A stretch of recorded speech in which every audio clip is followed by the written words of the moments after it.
আপোনালোকে চাই আছে ISL 2024-25 পইণ্টছ টেবুল। এই পইণ্টছ টেবুলখন লাষ্ট আপডেট কৰা হৈছে 26 জানুৱাৰী তাৰিখে। 25 জানুৱাৰী তাৰিখে FC গোৱা আৰু চেনেন FC মাজত এখন খেল অনুষ্ঠিত হৈ যায় আৰু এই খেলখনত FC গোৱাই চেনেন FCক 2-0 গ'লৰ ব্যৱধানত হৰুৱায়। সেয়েহে আজিৰ পইণ্টছ টেবুল এনেধৰণৰ।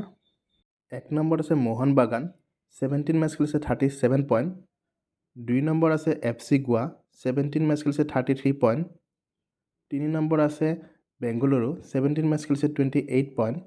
4 নম্বৰ আছে জামছেদপুৰ, 16 মেচ খেলিছে 28 পইণ্ট। 5 নম্বৰত আছে নৰ্থ ইষ্ট ইউনাইটেড, 17 মেচ খেলিছে 25 পইণ্ট। 6 নম্বৰত আছে উৰিষ্যা, 17 মেচ খেলিছে 24 পইণ্ট। 7 নম্বৰত আছে মুম্বাই চিটি, 16 মেচ খেলিছে 24 পইণ্ট। 8 নম্বৰত আছে কেৰালা ব্লাষ্টাৰ্ছ, 18 মেচ খেলিছে 21 পইণ্ট। 9 নম্বৰত আছে পাঞ্জাৱ FC, 15 মেচ খেলিছে 20 পইণ্ট।